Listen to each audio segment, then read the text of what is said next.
sociale et l'économie des soins en Afrique, qui est organisée par votre institution, l'IDEP, qui est l'Institut africain de développement économique et de planification. Comme vous le savez, les systèmes de protection sociale et de soins sont des piliers essentiels pour parvenir à un développement durable, un développement inclusif en Afrique. Ils jouent un rôle vraiment crucial dans la lutte contre les vulnérabilités, la promotion de l'égalité des sexes et la résilience face aux chocs économiques et sociaux qui arrivent dans la vie.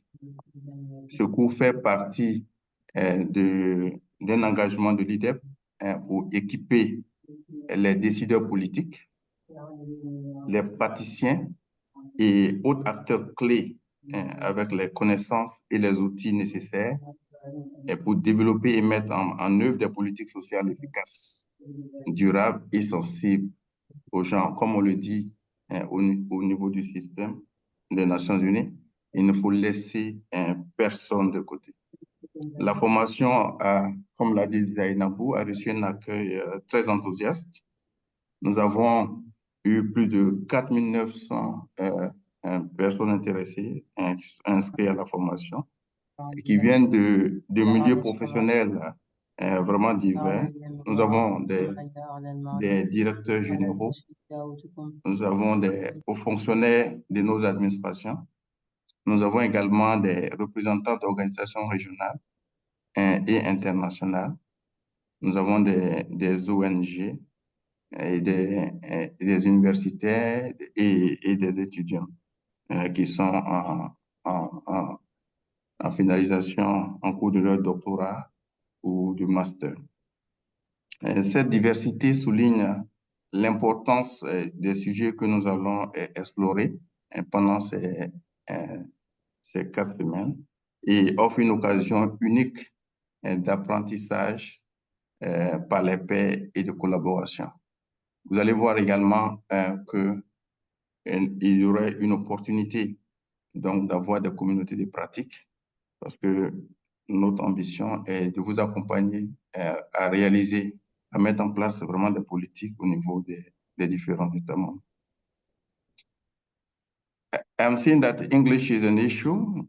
The English speaker, can't you hear? English, please. You have interpretation. So there is an icon below. Use the interpreter icon to have interpretation, please. Donc, pour la formation, nous disposons d'une équipe d'instructeurs distingués. Nous avons le professeur parfait Elundu Enyege, qui est notre directeur de cours. Il est professeur à l'Université de Cornell aux États-Unis. Bonjour, professeur. Et nous avons également le professeur Latif Dramani de l'Université de Thiès au Sénégal. Et il est coordonnateur du Centre régional d'économie générationnelle. Et nous avons le professeur Michel Ténécoué, qui est de l'Institut luxembourgeois de recherche socio-économique.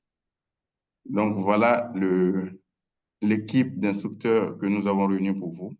Et leur expertise collective nous guidera dans l'exploration des différents aspects clés de la protection sociale et également de l'économie des soins.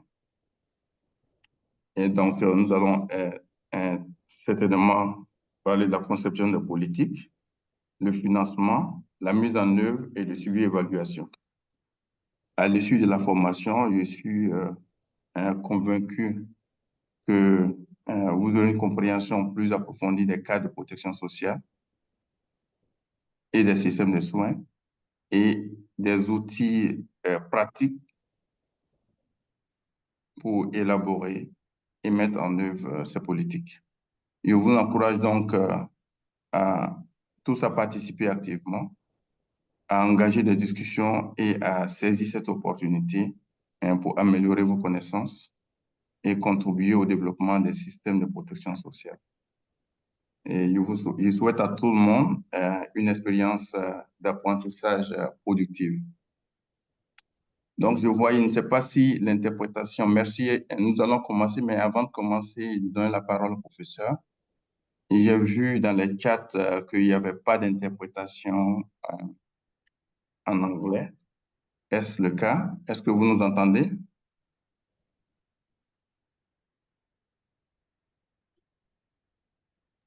Charles?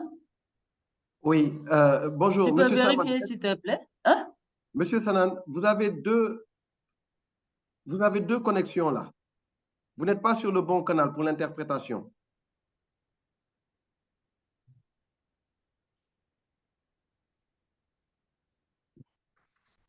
So the English speakers, we are coming to you. There are some small issue on interpretation. We'll finalize as a. Mamadou Diaw? Oui, Charles. Quelques minutes. Ils sont en... Peut-être qu'ils n'avaient pas activé leur micro. Oui. OK. OK. Là, en anglais, on vous entend, oui, sur le canal anglais, c'est bon? Non. OK, c'est bon. En français, on vous entend. OK, je pense que c'est bon maintenant. Ils n'avaient pas ouvert leur micro, en fait. OK. C'est bon maintenant?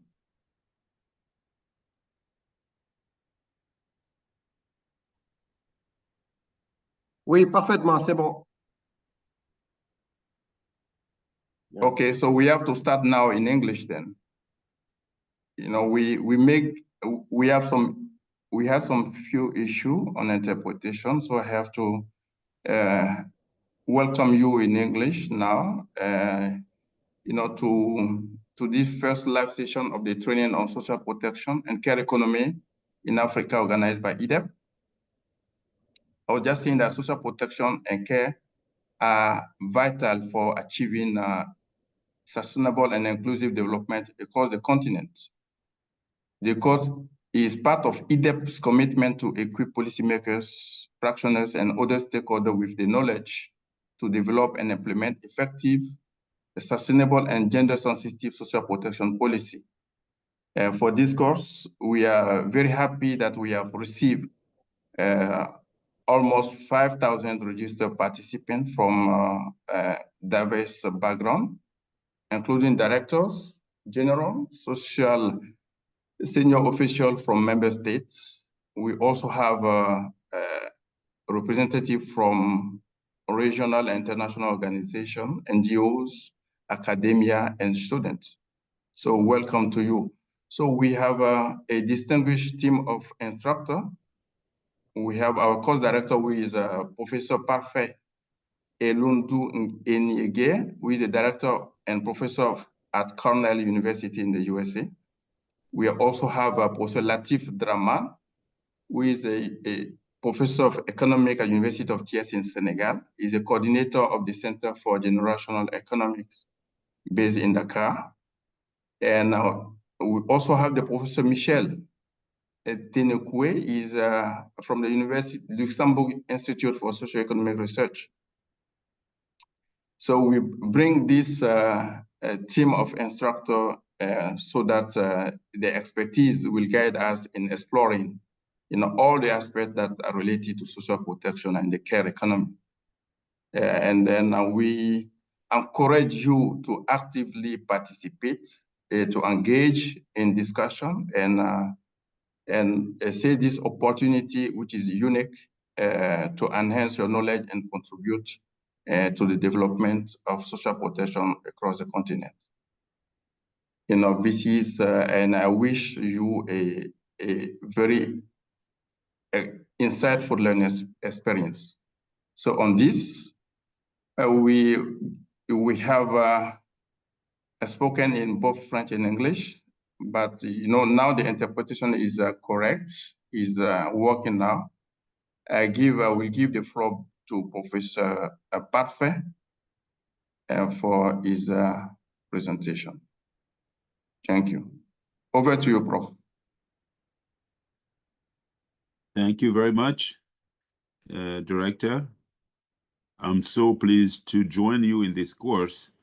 I've been teaching for over 20 years, and this is the largest class I've ever taught, and probably the most diverse. And it's a good thing because it's also a course on a very important topic, not just for the world, but specifically for Africa at the moment. And I'm glad to see the interest that has been shown for this class on social protection. This is really the issue of the decade, or if not the half century, for African nations. And how we resolve this question of social protection is going to be central to anything we can achieve in the realm of sustainable development goals. So I want to thank the EDEP for taking on this tough theme and trying to give it a very practical orientation. And so what we're going to try to do in this class is, beyond establishing the broad conceptual framework and definitions and tools, think and discuss with you how to move practically and think about practical solutions. I want to acknowledge my co-instructors in this course.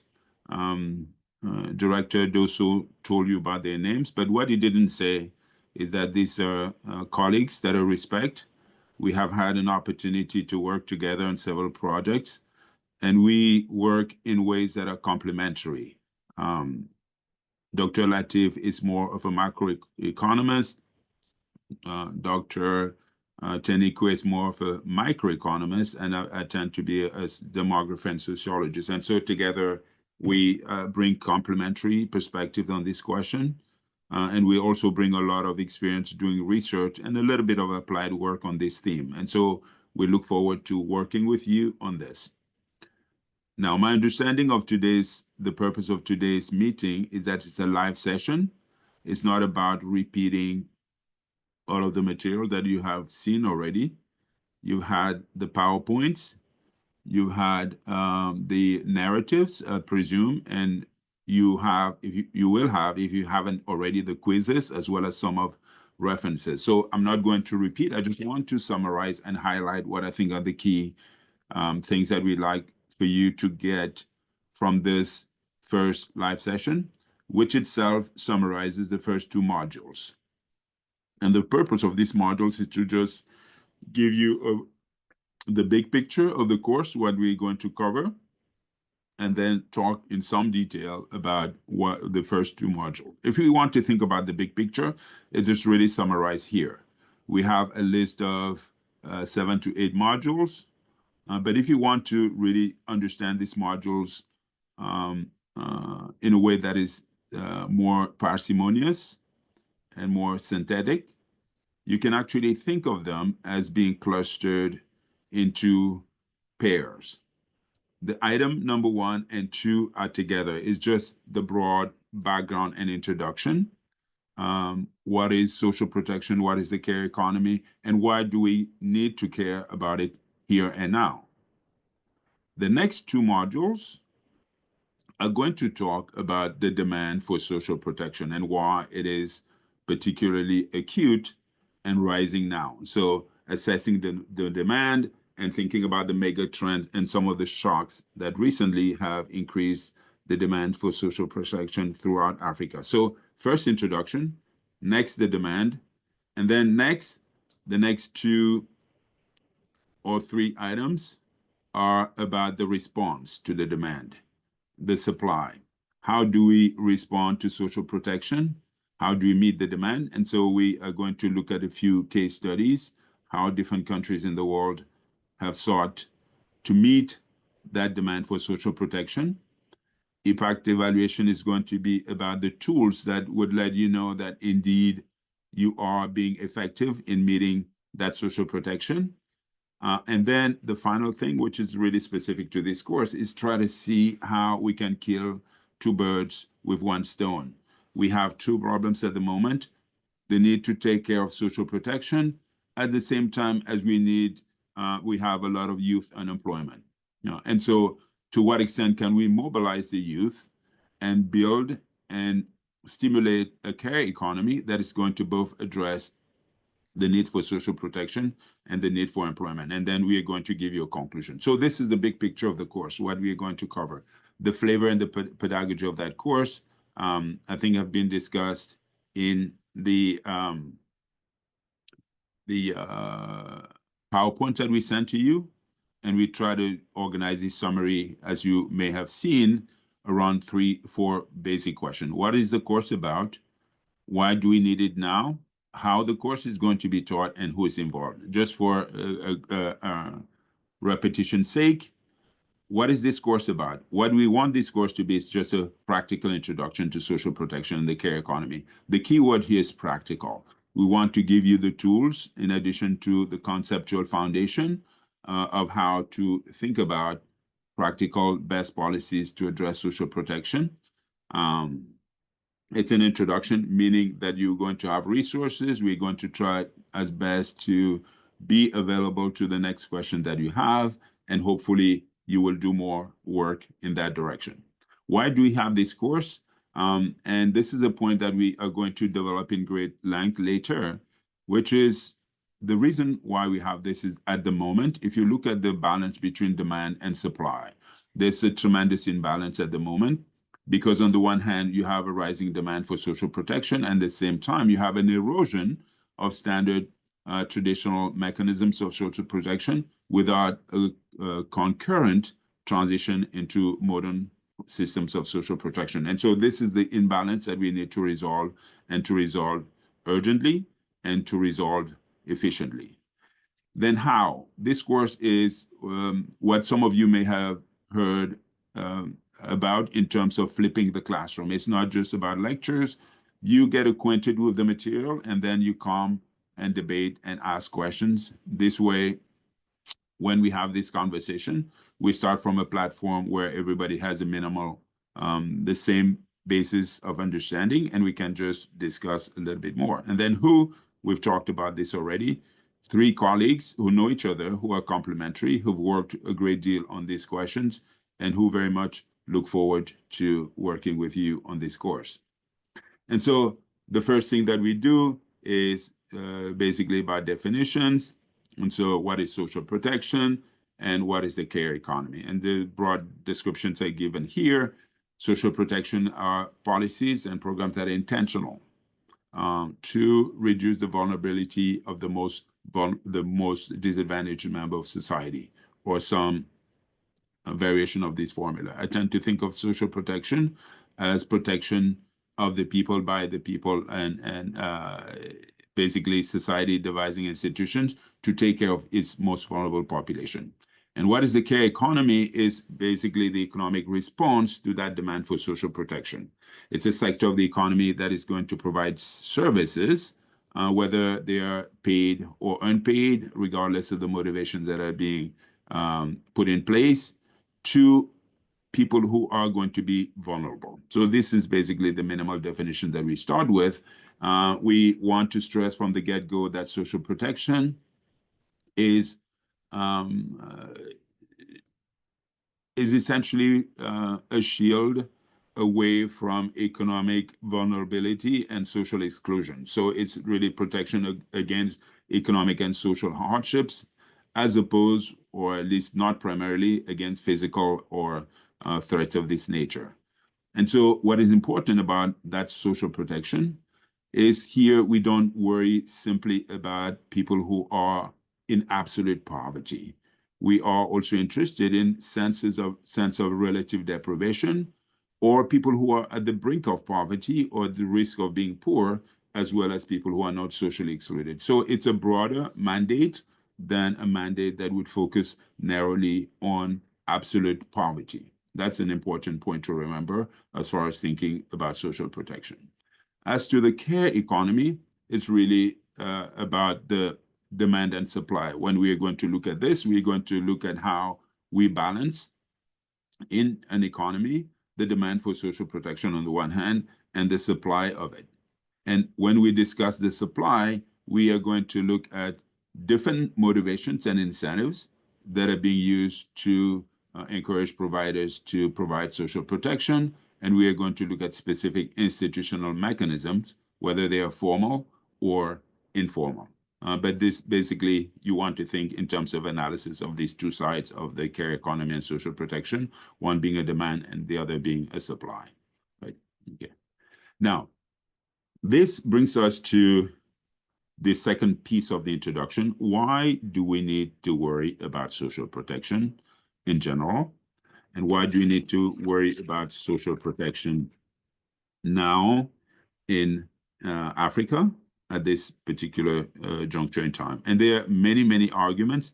There is the generic argument, which is not specific to Africa and which is not specific to now, which is really that you cannot have a great society, you cannot have a resilient society, unless that society has mechanisms to bring everybody along. Director Dosso talked about the UN mandate of not leaving anybody behind. That is essentially the spirit of social protection. And this is a spirit that concerns all society, although, as we will argue, the need for it is particularly acute in Africa today. And so if we want to think, again, in most general terms, about the need for social protection, what I thought I would do in this class, because all of you know some of the reasons why you care about social protection. You've read authors that make a case for it. You have seen some of the courses. But what I wanted you to do is to give you a simple mnemonic device that would allow you to organize all of the argument in a single place in a relatively simple manner. And so to organize all of the arguments, and I would argue that all of the arguments against or for social protection fall on this very simple matrix. You can think about two main criteria, whether the reason that we emphasize are intrinsic or extrinsic. Intrinsic reason mean that we care about social protection as a basic human right. It's not about what else social protection does for society or the economy. It's really a fundamental right. And as we move to instrumental or intrinsic, these are arguments that would push social protection because it's good for the economy, because it's good for politics, because it's good for something else. So it's not an intrinsic argument, it is an extrinsic instrumental argument. That's the first line of distinction.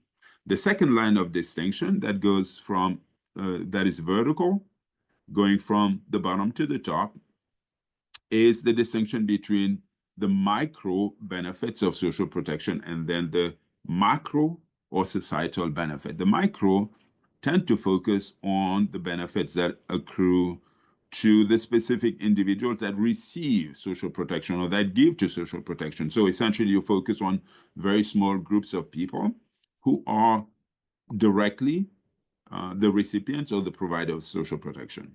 That's why we call it micro.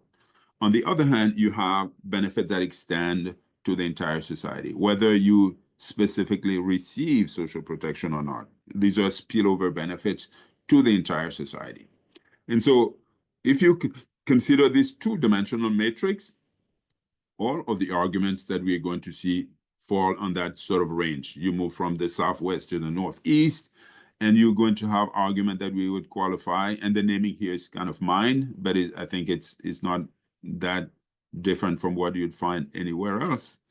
You're going to find, moving from left to right, from bottom to top, arguments that are moral arguments, humanitarian arguments, economic arguments, social, political, and existential arguments, right? And so we have detailed all of these arguments in the PowerPoint, but just to summarize very briefly what they're all about, the moral argument, and you have a point that we draw here, is that you have at every step, you have the argument in favor, and you have very strong and powerful counter arguments. And so the arguments in favor of social protection, I put them at the top in green, and the arguments against social protection, I put them at the bottom in red. And so there are some that think of social protection as a human right, as a moral obligation.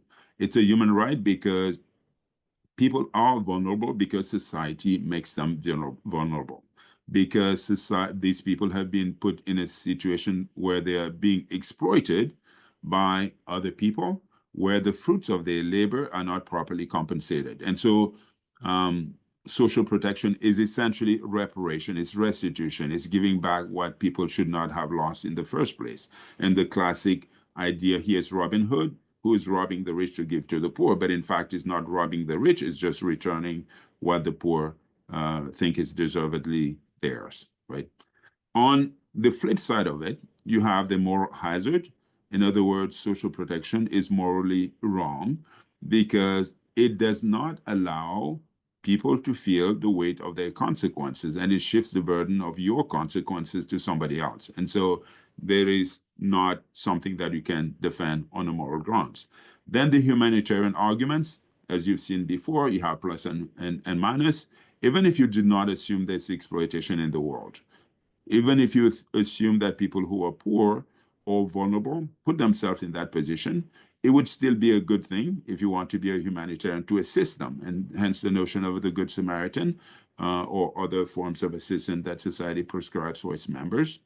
At the same time, there are some who would say, if you truly want to be a humanitarian, if you want to respect people and to help them in ways that are sustained and durable, you shouldn't give them fish. You should not give them social protection and take care of their problems. You have to do instead what is to teach them how to fish, teach them how to solve their own problems. And so you see arguments and counter argument, the same logic you see on the next step. There's some who now we gradually shifting into the instrumental argument. In other words, social protection, not necessarily good as a moral principle, but good because it would do something for the economy. And so from that standpoint here, you have two arguments on the plus side of the economy. And one argument is what we call the lost Mozart or the lost geniuses. If you do not have social protection, there are many kids, many people who have talent, but who would not be able to nurture this talent because they don't have the resources. And so society as a whole is going to lose, right? In addition, on the market and consumer side of the economy, if there are many people on the brink of poverty who cannot consume, well, we lose a big chunk of our potential market. And so even people who are producing goods and services are not going to have a customer base that is large enough to stimulate economic growth. And so everybody loses when you have many people that are not economically protected. But on the flip side, there's a classic story, and this is a book that I would, an article that I would recommend everybody reads, by Herbert Gans, who was a sociologist writing about the functions, what he calls the positive functions of poverty. Essentially, what he says is that poverty and vulnerability are good for society. They are good for many, many reasons, one of which being that all the jobs, including the jobs that are difficult, are going to be cared for. Unless you have people who are so desperate, again, it's a very cynical argument, unless you have people who are desperate enough to take on the toughest job in a society, these jobs are not going to just be done. And so from the good of the entire society, you have to have people who are desperate enough that they're going to do just about any job that's available, right? And there are many other arguments here that I will not cover. On the social side, there's some who would argue that social protection is good, so that everybody in society feels they belong, and then you build a sense of community, et cetera, et cetera. On the flip side, there are some who would say, well, social protection is actually not good because people would depend on the government and they don't care about their neighbors. They don't take the time to socialize with their neighbors. They don't depend in their families even because if you run into trouble with your own family, well, you can always rely on the government to take care of your needs. So you're not going to invest in building strong family bonds. And so essentially social protection disrupts these proximate bonds with family, with neighbors, and with your immediate community. And finally, on the political side, I would say before finally, you have arguments that lack of social protection is going to make many angry people, and you're going to have civil violence, political protests, and so forth. On the other hand, social protection and the huge bureaucracy that it often entails can be problematic in terms of waste, inefficiencies, and so forth. Finally, is the most dramatic existential argument, the notion that, well, if you have some people that are vulnerable in the society, that means that the entire society is going to be vulnerable. A society is only as strong as its weakest link. We took the example of a pandemic. If you have a subsection of the population that cannot protect itself, well, then everybody's going to be at risk of infectious diseases. So for the sake of society, for the sake of societies surviving pandemics or major threats, we need to have social protection and strong social protection mechanism.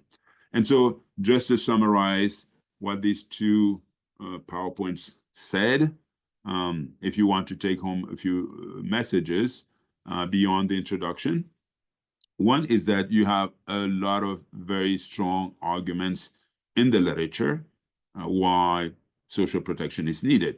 And these arguments range from micro to macro, from moral to existential. But at the same time, you equally have convincing counter-arguments.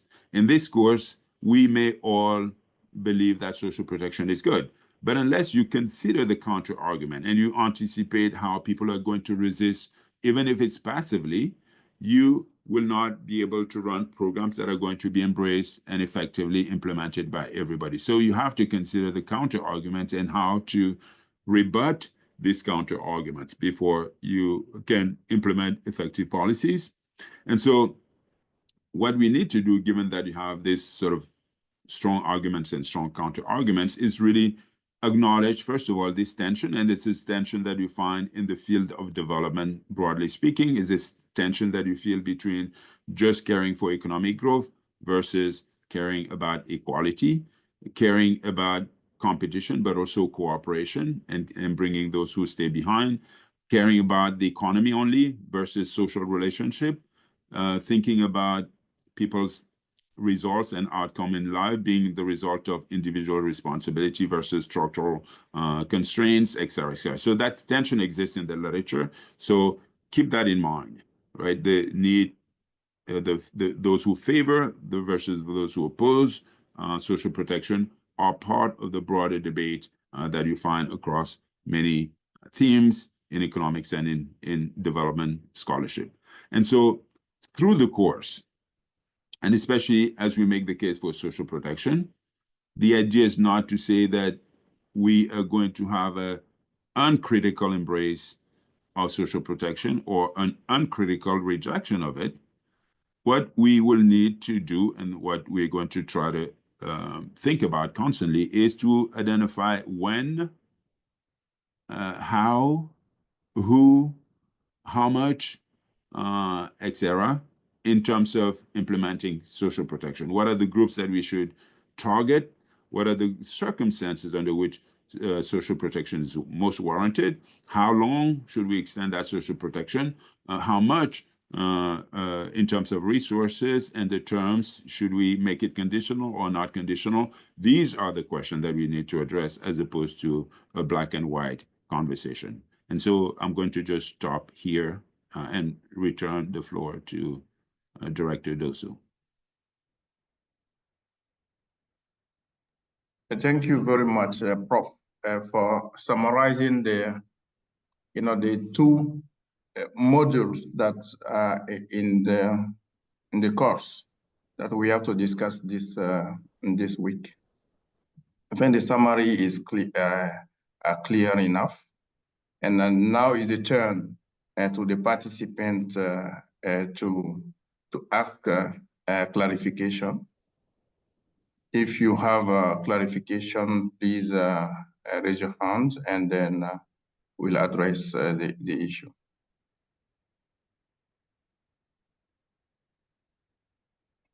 Ok, Charles, tu peux permettre aux gens de lever la main? Bien sûr. S'ils lèvent la main, je leur donne la parole. D'accord. So if you have any question, please raise your hands and then we give you the floor. You need to raise your hand to be able to speak. Il faut lever la main et on vous donnera la parole. Ok, donc on a plusieurs personnes qui ont déjà levé la main. Voilà. Donc, on va commencer. Zainabou, tu peux gérer Oui, je peux les gérer ça. questions là, par rapport à ce qu'on a vu. Oui, je peux gérer. Merci. Glory? OK. Glory? Yes, can you Glory? get me? There is a Hello. background noise where you are. Hello. Yeah, Can you get me? yeah. We All can right. hear you. on vous reçoit.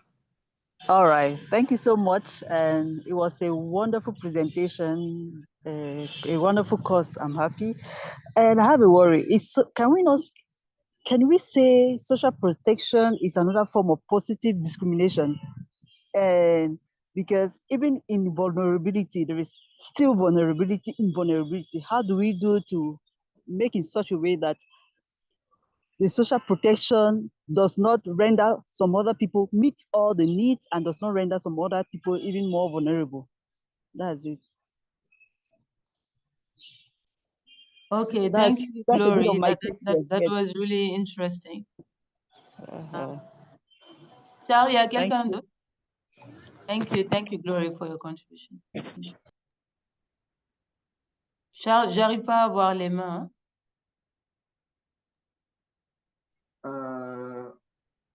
Pourtant, ils sont plusieurs à lever la main et ils ont tous la possibilité de parler. Je ne les Allô? vois pas. Je peux parler? Oui, allez-y, allez-y.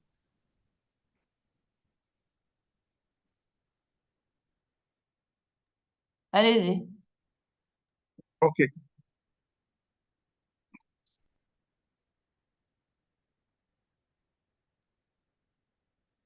Allô? Oui, allez-y. Yes, we can hear you. We can hear you. Ah, ok. Ok, merci pour la parole. Et vraiment, merci aux modérateurs et aux autres présentateurs. Et ce cours est vraiment très important pour notre culture personnelle. Hier, en lisant le module, j'ai vu qu'il y a au moins deux mécanismes de soins, c'est-à-dire des économies pour, c'est-à-dire le contexte de l'Afrique. D'abord, une concernant l'agissement de l'État et l'autre qui est ancienne, qui était une association au niveau des communautés. Et dans le module, c'est bien expliqué, auparavant, c'était par un système de solidarité familiale et communautaire que les gens arrivaient à s'accompagner. Nous constatons que ce système est en train de finir avec les questions du capitalisme et l'individualisme est en train de prendre le dessus. Maintenant, c'était d'avoir un peu de votre expertise sur comment faire pour, c'est-à-dire réactiver ou bien réanimer ce système qui est vraiment très efficace. Voilà. Merci à vous. D'accord, merci. Allô, bonjour, je suis Arlette Boaka. Je ne sais pas si je peux prendre la parole. Moi Oui, aussi, allez-y, j'ai la Arlette. main levée. Allez-y, Arlette. Allez-y. Arlette? Arlette, vous m'entendez? Arlette, vous m'entendez? Donc, on ne reçoit pas l'aide. Je pense qu'on va prendre 3 autres interventions et on va donner. Allô, je suis en train de parler. Moi, je vous reçois très bien. Ah, peut-être que vous étiez Est-ce sur que vous mute, me madame. recevez? Oui, là, maintenant, oui. Allez-y. Faut pas fermer le micro, on va pas vous entendre.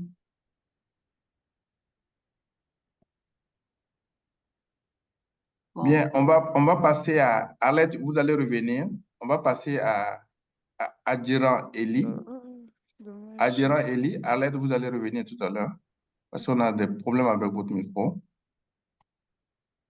Adjiran Eli, can you speak?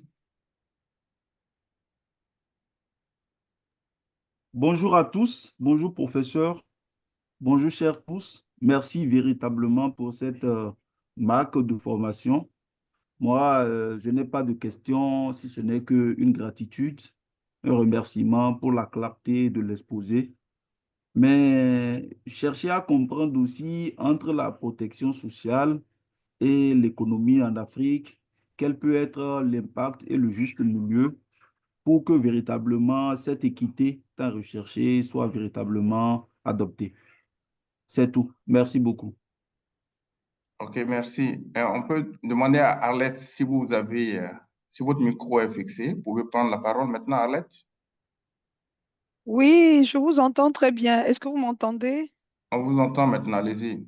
Ah, d'accord. Alors, merci infiniment au professeur et à l'équipe pour cette opportunité. Je voudrais poser deux questions. La première peut sembler basique, mais je pense elle est importante dans le contexte qui est le nôtre. J'interviens du Cameroun. Ce sont des questions définitionnelles. J'avais souhaité peut-être que le professeur revienne sur, au-delà de la définition de ce que c'est que la protection sociale, sur la nuance subtile qui peut y avoir entre protection sociale et sécurité sociale. Peut-être j'irais même plus loin et prévoyance sociale. Moi, je suis dans un pays où on a un ministère du Travail et de la Sécurité sociale, on a une caisse nationale de prévoyance sociale, on a une politique nationale de protection sociale. Donc, c'est vous dire un peu l'imbroglio qui est entre les deux. Et ensuite, la deuxième question, c'est, professeur, comment est-ce qu'on peut de manière évidente étendre la protection sociale aux acteurs de l'économie informelle? Je pense, moi, à mon sens, que la protection sociale, dans ces deux mécanismes, tels que le professeur le présentait tout à l'heure, est assez évidente quand on est dans un cadre formel.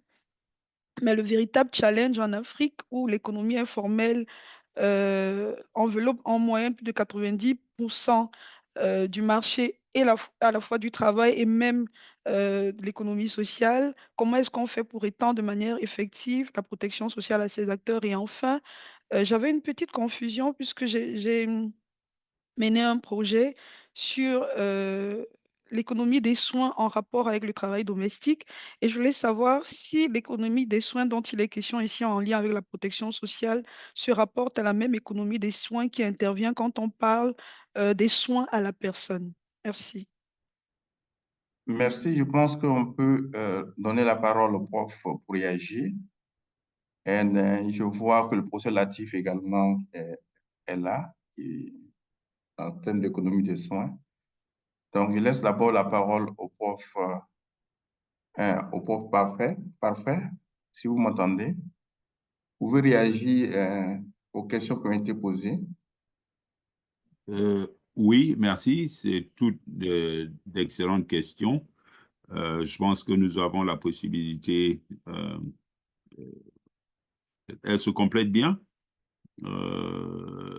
si c'est pas sur le vif, mais peut-être faire l'inventaire des questions et apporter des réponses formelles qui peuvent être ensuite distribuées. Alors, j'ai pris des notes. Je vais essayer de prendre les questions dans l'ordre dans lequel elles ont été posées. Alors, protection sociale et positive discrimination. Il y a plusieurs questions dans cette question. Comment s'assurer que lorsqu'on choisit, on ne rend pas certaines personnes encore plus vulnérables ou qu'on ne néglige pas certaines personnes. C'est un problème fondamental eu égard aux ressources limitées. Lorsque tous les États en Afrique et à travers le monde, en fait, doivent trancher le dilemme de ressources limitées et besoins nombreux. Et ce besoin peut être en termes d'effectifs. Prenons un cas très simple. Si vous avez 10 enfants et que vous avez des ressources pour en nourrir 5 seulement, quelle est la base que vous allez utiliser pour le choix? Est-ce que c'est ceux qui ont le plus faim? Est-ce que c'est ceux qui n'ont pas... Prof, 1 minute. Vous, les participants, vous entendez? Je vois des messages qu'il n'y a plus de son. De mon côté? Les participants disent ne pas entendre. Est-ce que vous entendez? Non, c'est l'interprétation, je pense. Il parle. Charles? Okay, maybe let me see if what if I spoke in English and maybe they could, maybe I just went into the Effectivement, wrong le channel. son en français ne vient pas. Oh, le son en français ne vient pas. Ah, Charles, d'accord, les tu gens, peux ils doivent vérifier avec les aller. interprètes, s'il te Il plaît? faut qu'ils changent sur le canal.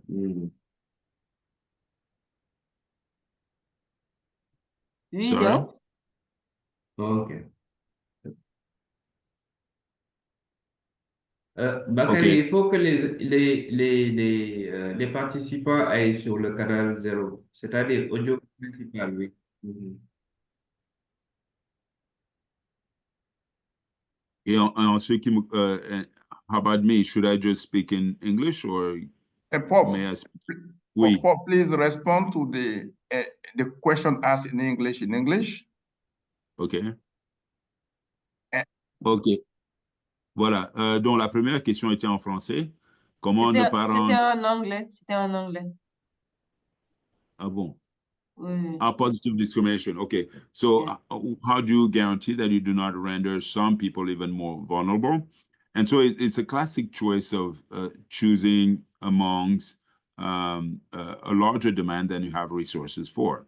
And so if you pick a very simple example, you have 10 children that need support or protection, and you only have resources for 5. How are you going to pick?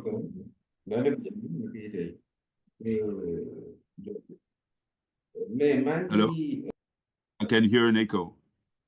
Yes, Mr. Diao, can you put your mic off? Prof, please go ahead. Okay, so it's a classic choice. You have many possibilities to consider. You could go on the need, yes, just the need base.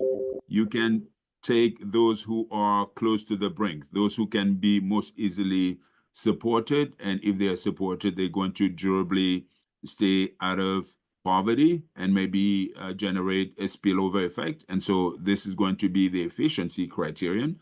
So need, efficiency criterion. You can just go on the practical guidelines. You can focus on people who accumulate multiple dimensions of vulnerability, et cetera, et cetera. So it's a tough dilemma, and it's basically one that you have to address with, I think, not just the statistics. Ideally, if you have people who can generate a spillover, that would be the place where you start. You start with people who can be most easily helped, and then you can focus later efforts on those who are a little bit harder, knowing that you don't have to deal with those that you helped in the first place. And so it's a tough choice that doesn't really call for an easy answer. You have to make the call at some point and just move the needle one group after the other. Now, la deuxième question était, je pense en français, on disait, le participant trouvait que c'était une contribution à la culture personnelle. Je suis d'accord, parce qu'en réalité, cette question de la protection sociale est une question qui a engagé beaucoup de penseurs, de philosophes depuis les temps.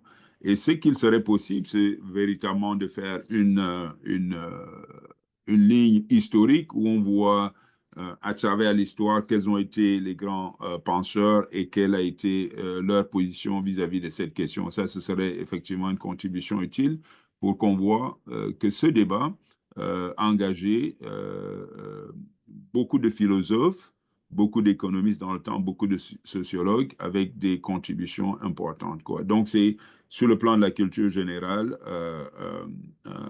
un débat important et nous pouvons essayer d'écrire un chapitre qui retrace en particulier cette histoire de la pensée autour de la protection sociale. Alors, le deuxième volet de cette question concernait les solidarités africaines. C'est un sujet sur lequel je me suis penché. Et comment maintenir, sinon raviver ces solidarités qui s'effritent. Effectivement, les solidarités s'effritent, surtout traditionnelles, qui se manifestaient dans le cadre de communautés ou dans le cadre de la famille soi-disant africaine, qui allaient au-delà de la famille biologique. Alors, pourquoi est-ce que ces relations s'effritent? C'est pas seulement avec le capitalisme, bien que le capitalisme soit une composante, si on entend par capitalisme tout allant de la compétition à la cherté de la vie, il y a un réflexe naturel qui pousse les gens à se concentrer sur les membres les plus proches. Mais il y a aussi, en fait, la mobilité géographique à partir du moment où les gens migrent vers les grandes villes et qu'ils se détachent de leurs racines ou qu'ils migrent en dehors des pays ou qu'ils habitent des villes différentes. La fréquence du contact et donc l'immédiateté des rapports et des besoins qui sont ressentis autour de soi se relâche un peu. Et donc, ça, c'est les mécanismes qui ont conduit à cet effritement des solidarités traditionnelles. Alors, comment les raviver? Il y a plusieurs possibilités. Déjà, il y a la reconnaissance sociale, il y a tout le travail qu'il y a à faire sur célébrer justement ces institutions et les individus qui supportent ces institutions. Vous avez de plus en plus avec les médias sociaux des familles qui sont capables, malgré la distance physique, de se retrouver autour de groupes de familles sur WhatsApp. Ça maintient le contact et c'est un véhicule qui permet de maintenir une sorte de contact, même si ce contact n'est pas physique. Il y a une communication plus soutenue et qui peut donc servir de véhicule pour raviver ces solidarités traditionnelles. Donc, ça, c'est juste deux pistes que je donne très rapidement. Alors, la troisième question, qui est avant celle de Madame Bouaka, qui parlait du juste milieu entre la protection sociale et l'économie. Comment trouver un juste milieu? C'est, une fois de plus, un équilibre. Il y a une tension qui existe entre faire de la croissance et s'occuper des plus vulnérables, entre s'occuper de la moyenne et éviter la dispersion ou la diversité. Alors, il y a plusieurs opinions à ce sujet. Pour certains pays, c'est une question de jouer un peu à la chenille. La chenille, c'est, si vous voulez, qui avance d'abord la tête et puis qui fait suivre le dos. Hein, pour ceux d'entre vous qui ont vu les chenilles avancer, c'est par ce mouvement d'ondulation où la tête avance et puis le reste suit. Alors, en clair, ce que ça veut dire, c'est qu'on s'occupe en priorité de la croissance et de l'innovation. Et donc, il y aura forcément des gens qui seront une tête de proue, qui vont avancer, mais après, prendre le temps de laisser à ceux qui sont en arrière le temps de se rattraper. Donc, il n'y a pas une évolution synchronisée, mais c'est, si vous voulez, une avancée suivie, avancée suivie. Et puis la deuxième formule, c'est en réalité de penser à une croissance partagée, où on n'attend pas de faire de la croissance d'abord et puis faire du rattrapage, mais de créer un système où on donne les mêmes chances à tout le monde de génération en génération, où on essaie d'étendre l'emploi, de niveler les écarts de revenus, etc., de permettre au plus grand nombre de progresser de façon synchrone. Voilà donc le juste milieu. Une fois de plus, c'est un choix de société. Si l'on estime qu'il y a une urgence de croissance, on peut peut-être commencer là, mais s'assurer qu'on rattrape ceux qui sont en arrière le plus rapidement possible avec le délai minimal. Alors, Madame Bouaka pose plusieurs questions et elles sont toutes très pointues. La protection, prévoyance, sécurité, c'est en fait des nuances très fines. La prévoyance sociale, la protection sociale, à mon avis, est le sens le plus global.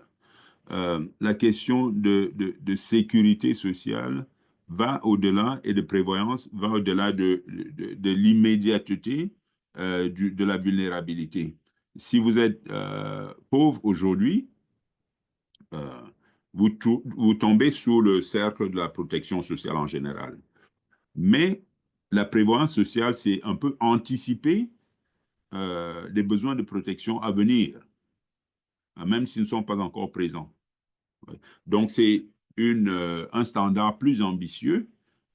Et la sécurité, c'est vous maintenir dans des situations de non-vulnérabilité. Je crois qu'il y a dans le secteur, le chapitre où on va étudier les différentes formes de vulnérabilité. Lorsqu'on examine les gens au cours du cycle de vie, nous passons tous de façon épisodique, plus ou moins régulière, des moments de vulnérabilité à des moments de non-vulnérabilité. Donc, la protection, c'est le terme le plus général, mais la sécurité et la prévoyance se rapportent à la vulnérabilité, même si elle n'est pas, même s'il n'y a pas de besoin de protection au moment même où l'on, mettons, on passe l'enquête, où on prend les données sur des individus. Vous pouvez être des gens qui sont en dehors, au-dessus du seuil de pauvreté, mais qui sont vulnérables, dans ce sens que l'on anticipe très bien que le moindre choc économique, la moindre perturbation sociale ils sont peu résilients vis-à-vis des chocs possibles. Alors, elle a également posé la question sur l'économie de soins et le travail domestique. Donc, les soins, et là, à mon avis, c'est une question de traduction. Lorsqu'on parle d'économie de soins, ce n'est pas des soins au sens médical du terme, ou même au sens physique. C'est donc care economy, c'est prendre soin, bien sûr, des personnes du troisième âge, des personnes qui ont besoin de soins physiques, mais l'économie domestique, dans le cas de secours, rentre aussi dans ce que nous avons appelé le care economy. C'est-à-dire, il y a les soins physiques, mais aussi toute assistance domestique que l'on peut rendre à des personnes qui en ont besoin. Donc, soins, à mon avis, nous n'avons pas trouvé, enfin, moi, je n'ai pas trouvé de terme qui soit meilleur que celui-là, mais soins va au-delà de soins au sens médical du terme. Voilà. Voilà. Comment étendre la protection aux acteurs de l'économie informelle? Bon, l'une des limites, l'une des difficultés avec l'économie informelle, c'est la documentation, savoir exactement quelles sont ces personnes, quels sont les besoins, quelles sont leurs activités, etc. Donc, le premier souci, c'est celui de documentation et la société civile, je crois, fait beaucoup de travail dans ce sens, d'avoir des initiatives pointues qui ciblent certains groupes ou certains types de travail de l'économie formelle. Au-delà de ça, il y a toutes les mesures qui ne dépendent pas d'informations pointues sur les individus. Les mesures sur l'extension des services, des soins de santé au plus grand nombre, la réduction de la subvention de santé, la réduction des coûts de l'éducation, etc., etc. Donc, ces politiques qui ont un aspect générique peuvent commencer à résoudre le problème qu'elle pose ici, à savoir celui de l'extension de la protection à tout le monde, y compris les acteurs de la société, de l'économie informelle. Voilà les petites réponses que je peux ajouter à ces questions, apporter à ces questions. Merci beaucoup, prof. C'est vraiment des réponses très, très approfondies, notamment au niveau même de la question de la définition des variations entre les différents termes, protection sociale, sécurité sociale et tout ça. C'était très bien. Donc, nous allons prendre 5 autres participants. Et professeur Latif, si vous voulez parler également, je pense que vous êtes en ligne, vous pouvez donc l'indiquer, vous pouvez prendre la parole. Maintenant, je vais demander à Maurice Assion. Ensuite, sera suivi de Aria Mohamed et Zenzi Pala. So, Maurice Assion, then Aria Mohamed, and then Zenzi Pala for your question. Maurice. Merci beaucoup. Bonjour à tous. Je suis Maurice Assion du Togo, analyse de projet à la présidence de la République togolaise. J'aimerais remercier beaucoup le professeur pour sa présentation claire et concise. J'ai également appris beaucoup de choses par rapport à des questions que j'avais à travers les réponses qu'il vient de donner. J'ai cependant une faveur à demander au professeur, c'est que j'ai été vraiment intéressé par le livre dont il a parlé par rapport au fonctionnalisme qui faisait référence à l'utilité des pauvres. Donc, je ne sais pas si il y a moyen à ce que dans les documents complémentaires de la formation, on puisse avoir la version électronique de ce livre. Donc, c'était ma faveur à demander. Merci beaucoup. Merci. Mohamed, Aria Mohamed. Oui, bonjour. Donc, je voudrais en tout cas remercier le professeur pour, disons, en tout cas, l'exposé qui a été effectué. Et personnellement, ça me permet vraiment de repousser un peu les frontières, on va dire, de mon inculture.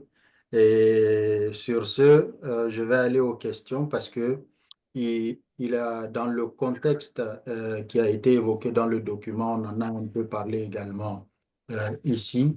On a dépeint un certain tableau en opposant les systèmes traditionnels et bien sûr, en fait, les systèmes modernes que, disons, pourrait prendre la protection sociale. Donc, ma question, c'est de savoir, est-ce qu'il y a une forme particulière que la protection sociale doit, disons, revêtir?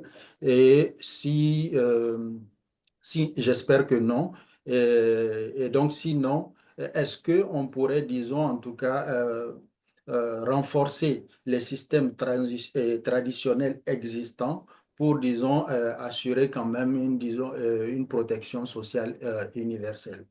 Toujours dans le contexte, en tout cas dans le document, ça n'a pas trop été évoqué aujourd'hui ici.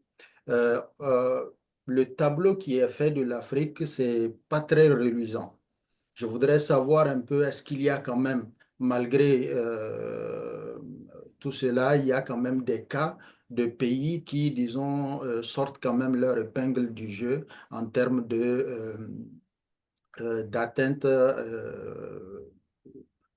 par rapport à la protection sociale, à la couverture de l'ensemble, en tout cas des populations, des couches de la population en termes de protection sociale. Est-ce qu'en Afrique, il y a quand même des pays qui, disons, tirent leur épingle du jeu dans cette matière-là? Voilà Merci. un peu mes Merci, deux Mohamed. questions. Vous êtes de quel pays? Je suis du Niger. OK, merci. Zenzi Pala. Hello. Hi. Hi. Hi. Okay. Hi, my name is Zenzi. I'm based at the University of Cape Town in South Africa. And I have a question about the social counter-argument, because this one is fascinating to me. The social counter-argument specifically about family bonds and community bonds. So essentially, they're saying, or some people argue, that this undermines family formation and erodes community bonds. But I think that family structure has already been changing over time. I think partly due to, the things like migration, but also I think that the way the labor market has been designed also affects how family structure has changed over time. So, for example, like in South Africa historically, you would find that family bonds were broken because men had to leave their family and go and work on the mines, for example, and they were left for like a long time, and then women were left at home for a long time. I'm not sure if this is the same everywhere, but I'm just using this as an example. And even now, you'll find that young people are migrating all over the world and are not always covered by social protection if they go to different countries. Because again, if you're a refugee or a migrant, depending on what kind of job you have or how you're moving around, you're not always covered by the country's programs, depending on your, I think, citizenship or things like that. So I just wanted to find out, could you then sort of counter that argument by saying that social protection is actually used to remedy this situation, which was created by other things, not necessarily that social protection creates this breakdown in social structure, or sorry, family bonds. Thank you. Thank you, Zenzi, for your question. So let's take two more, and then we give the floor back to Professor Parfait. Is it okay if I answer now, so that I think yes, we please, still please. have... Go ahead then. Yeah, it would be. I'll be quick, and I'll start from Zenzi, and I'll move back. Zenzi, you are absolutely right. If you look at the chart that we showed, family bonds and community bonds is actually one of the things that we have on both the pro and cons. And your point that sometimes social protection doesn't do anything negative to family bonds because they're broken already anyway, and it can actually be a remedy. It's actually well taken. And so it's a case-by-case basis. You have places where family bonds had already been disrupted, and so anything that you do on social protection side would just come after the fact. But you also have cases, and the US has been a classic example, where it's been said that I think extensive support for African-American families has actually been a very detrimental force for the stability of African-American families, right? So it's on a case-by-case basis. Pour Aria, l'opposition, est-ce que les deux systèmes sont opposés? Une excellente question. En fait, si on a présenté ces deux types extrêmes, c'est pour commencer à faire la distinction entre leurs particularités et comment faire une synthèse créative et utile en puisant des éléments à gauche et des éléments à droite. Ça, c'est une excellente question. Et donc, lorsque nous débattrons, professeur Latif va vous faire une étude de cas, voir différents systèmes à travers plusieurs pays. Ce sera de voir où puiser des bonnes pratiques dans différents contextes et voir dans quelle mesure on peut faire une synthèse unique et la plus efficiente possible. Alors, le tableau peu reluisant de l'Afrique, est-ce qu'il y a des pays qui tirent leur épingle?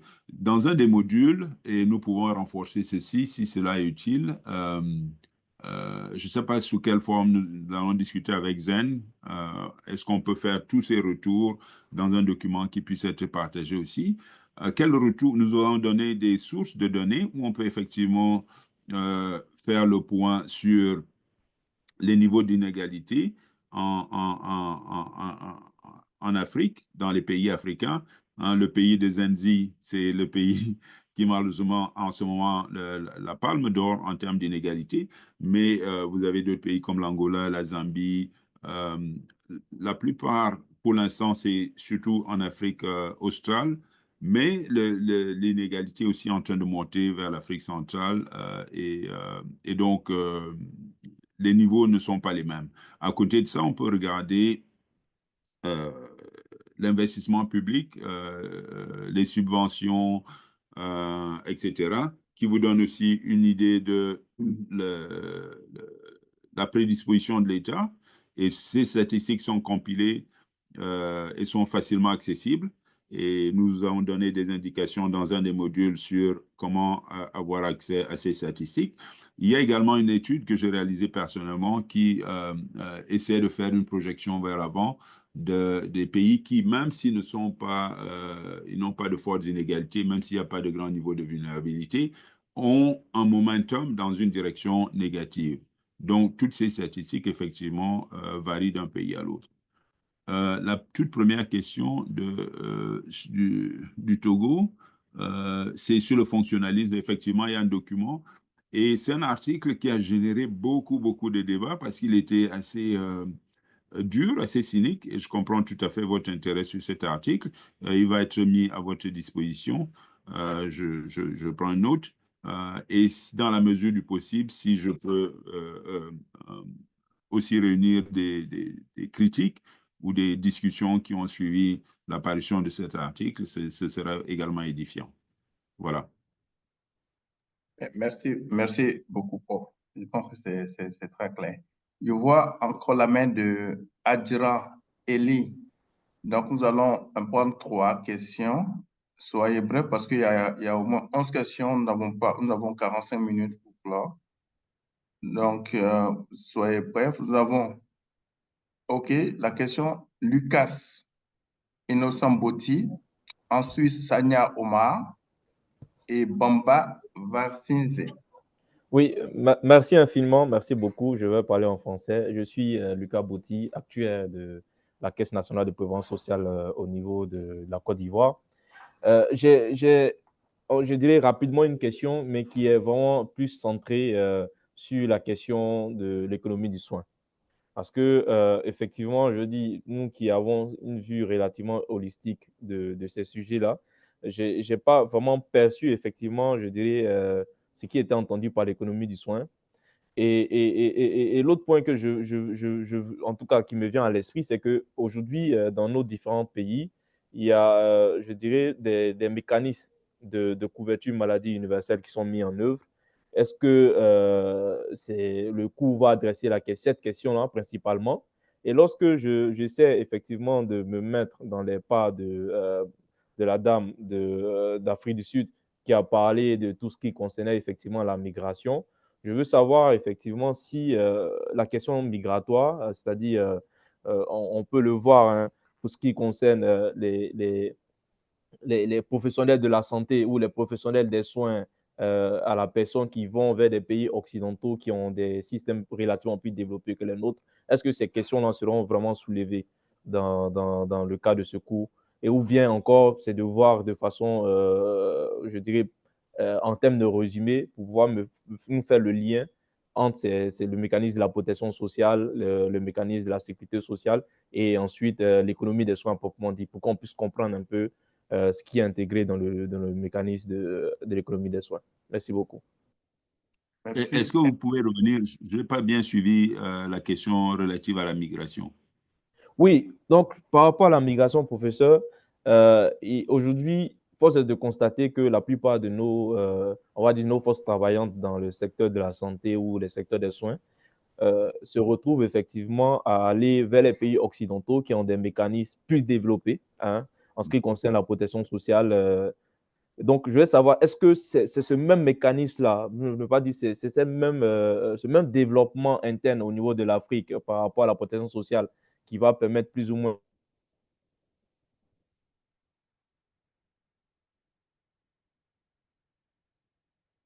On a perdu M. Botti. Je pense que on peut continuer, prof. On n'a pas beaucoup de temps. Vous m'entendez, moi? Monsieur Sanya Omar. Oui, bonjour. Allez-y. Oui, merci. Bon, moi, j'ai juste une interrogation par rapport à la situation. Par exemple, je suis du Sénégal, hein. Quand on parle de protection sociale, c'est pour réduire les inégalités et la vulnérabilité de tous les membres de la communauté, on va dire, de manière générale. Maintenant, je m'interroge sur un fait, c'est-à-dire si on vient au Sénégal, vous avez un ministère comme le ministère de la Santé et on y loge l'action sociale qui est chargé de travailler sur la vulnérabilité. On va aussi créer d'autres structures comme le ministère de la Famille, où on aura aussi des programmes qui vont intervenir dans la protection. Et il y a beaucoup d'autres ministères ou structures qui sont créées pour intervenir dans le même sens. Je m'interroge et j'aimerais avoir l'avis du professeur. Est-ce que quelque part, la protection sociale, on ne lui donne pas le rang qu'il mériterait dans nos sociétés? C'est-à-dire avec ces multitudes de structures, est-ce qu'il ne va pas y avoir chevauchement? De ce fait, l'action qu'on doit attendre au départ n'est même plus visible sur le terrain, dans la mesure où chacun fait et tout le monde ne sait pas ce qui fait quoi. Et et je terminerai par dire, j'ai constaté à travers la lecture où l'on parlait des politiciens qui utilisent généralement cette protection-là pour le contrôle de l'électorat. J'en viens aux bourses familiales au Sénégal. Est-ce qu'il ne serait pas quelque part, quand on a des programmes comme ça, de choisir une zone et de travailler sur cette zone pendant un mandat? Par exemple, prendre la région de Kédougou et dire qu'on va travailler sur la vulnérabilité de la région pour permettre à ces personnes-là d'être autonomes. Et ne pas se dire qu'à la fin de notre mandat, les autres régions se frustreront. C'est-à-dire avoir une action concrète pour le mieux-être des populations. Est-ce que quelque part les politiciens ne donnent pas vraiment de l'importance à la protection sociale? C'est-à-dire c'est un parent pauvre dans nos communautés, dans nos pays. Merci beaucoup. Merci, Monsieur Bamba. On prend Monsieur Bamba et le prof peut répondre. Ok, vraiment merci beaucoup déjà au professeur surtout et à toute l'équipe déjà qui nous permet de profiter à ce cours vraiment magistral. Enfin, ma question est relative au mécanisme déjà de protection sociale et en économie des soins, dans le sens où j'aimerais savoir, professeur, est-ce que la prise en charge déjà de la protection sociale et en économie sociale se prend dans la posture d'inclusion avec la communauté ou c'est juste des personnes dites experts qui réfléchissent sur le besoin déjà des communautés afin de pouvoir mettre en place déjà des stratégies pour la bonne prise en charge déjà des populations. Et ma deuxième question concerne déjà la perception déjà de la protection sociale et de l'économie sociale. J'aimerais savoir, est-ce de façon holistique ou de façon spécifique que ce thème de protection sociale et économique sociale est abordé ici dans ce cours? Merci bien. Merci, M. Bomba. Vous êtes de quel pays? La Côte d'Ivoire, désolé. Ouais, je suis de la Côte d'Ivoire. Merci, M. Bomba. Donc, nous allons, avant de donner la parole au professeur Parfait, je pense qu'on a le prof Michel Tinoukou qui veut intervenir. Comme ça, il est l'un des formateurs également. Oui, Michel, à vous. Vous nous entendez? Allez-y. Oui, bonjour. Je m'excuse, j'ai dû prendre le coup en route, j'aurais dû être là depuis le début. J'ai pris la parole juste pour signaler que certaines des questions soulevées ici seront effectivement discutées dans le cadre de ce cours, notamment les questions liées à la migration. Ce seront discutées dans le cours sur les mégatrends, quels sont les grands mouvements mondiaux qui affectent la protection sociale et comment est-ce qu'ils affectent la protection sociale, notamment. Donc, ce sera abordé dans un cours. Mais pour donner un aperçu de ce qui sera discuté, c'est que oui, en effet, la migration affecte à la fois de façon positive et de façon négative le financement de la sécurité sociale et même la façon par laquelle elle est organisée.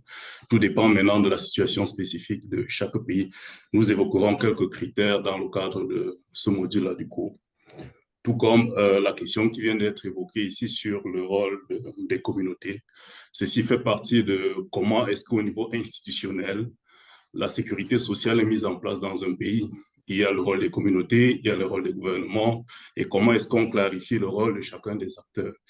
Et ceci aussi lié à la question qui a été abordée sur l'évaluation. Il faudrait qu'à chaque moment, mettre en place un dispositif d'évaluation pour identifier ce qui fonctionne par rapport aux objectifs convenus et ce qui ne fonctionne pas et savoir comment l'ajuster. Donc, ça fait partie des éléments que nous discuterons aussi dans un autre module qui porte sur l'évaluation. Je vous remercie. Oui, merci, prof.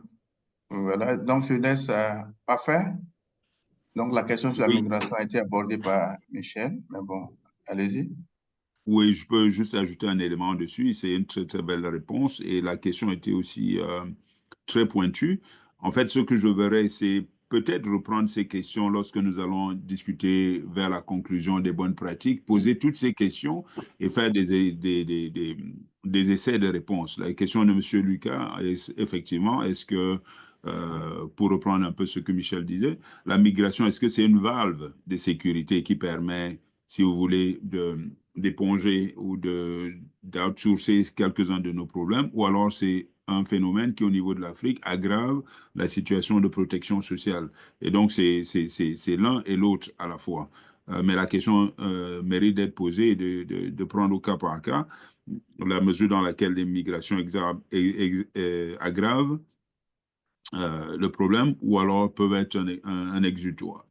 Bon, s'agissant de M. Bamba, il y a aussi deux questions extrêmement importantes, quoi, au niveau de la prise en charge de la protection sociale. Est-ce qu'elle est mieux considérée comme un problème, un ciblage individuel ou alors un ciblage des communautés? Et mon avis est qu'on doit considérer les deux dans le sens où la protection a des éléments, des aspects individuels et des aspects structurels. Si vous prenez des individus vulnérables et que vous essayez de leur apporter un soutien, mais qu'ils continuent d'opérer dans un environnement défavorable, c'est extrêmement difficile d'avoir des résultats durables et probants. Et d'autre côté, pose aussi la question de la protection holistique ou spécifique. Parce que la protection ou la vulnérabilité est multidimensionnelle, la pauvreté est multidimensionnelle et les différents éléments se touchent.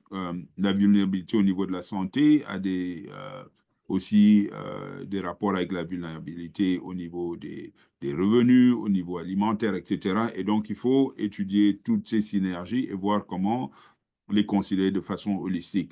La question de M. Sagna est également extrêmement... En fait, c'est des pistes de réponses que ces questions, à mon avis, ouvrent.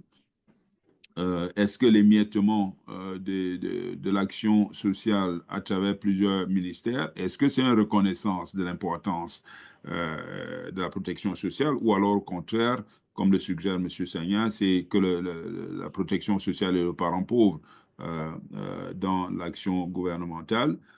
Est-ce qu'on ne pourrait pas, comment est-ce qu'on peut éviter le chevauchement, l'absence de communication et l'émiettement des ressources, et faire en sorte que toutes les ressources, même si elles sont réparties entre plusieurs ministères, produisent l'effet le plus important possible? Pourquoi est-ce qu'on n'essayerait pas de cibler, pour éviter le clientélisme politique, avoir un calendrier qui soit le même, quelles que soient les administrations, et qui aille de région en région, de problème en problème, etc., quoi. C'est également une possibilité qu'on peut discuter sur le plan stratégique, voir s'il y a des recommandations qui sont possibles. Merci beaucoup. Je pense que c'est très bien. Professeur Latif, Président, vous voulez intervenir sur l'économie des soins? Est-ce que professeur Latif? Non, je ne le vois pas. Mais, OK, donc ça c'est très bien. Donc, nous avons 30 minutes pour finir. Il y a encore beaucoup de questions. Juste pour vous dire que ça, c'est une première séance en direct. Il y aura également d'autres séances en direct. Le calendrier va vous être distribué par la personne focale en charge de ce cours, Zénambou Khan. Donc, je prends les 3 prochaines questions alors. Ndour Fatou, Lisa Dlamini et Kone Ibrahim. Soyez bref, s'il vous plaît. Good morning. Yes, good morning. Please go ahead. Thank you so much for the opportunity. My question or suggestion, I heard you speak about unemployment. I couldn't get quite clearly. As youth here in Africa, I'm from Eswatini, sorry about that. Yes, I wanted to ask, are there any systems or measures that are being taken towards fighting the rate of unemployment here in Africa? Because recently I've just been job hunting, like trying to get remote jobs, but most of the African countries are not considered in terms of unemployment. So I just want to find out, is there anything that is being done towards that? Thank you for your question. Ndu Fatou? So I'm done, thank you. Thank you, Lisa. Ndu, if Ndu cannot speak, Kone Ibrahima. Bonjour, professeur. Merci beaucoup pour votre brillante intervention. Je suis de la Côte d'Ivoire et je suis de la société civile. Ma question était de savoir, au niveau de la protection sociale, quelle est la place véritable de la société civile dans ce cours? Voilà, parce qu'on a tendance à voir chez nous en Côte d'Ivoire que l'État veut tout faire, sinon le gouvernement veut tout faire. Et j'en veux pour preuve récemment, même lors du déguerpissement de certaines personnes au niveau d'Abidjan, on a pensé que l'État allait peut-être convoquer certaines ONG ou certaines organisations de la société civile pour l'aider dans ce qui est de la sensibilisation. Mais de part et d'autre, on aura appris que cela a été fait, mais sans vraiment l'État même choisir les acteurs qui doivent aller sur le terrain, sur sa poucole.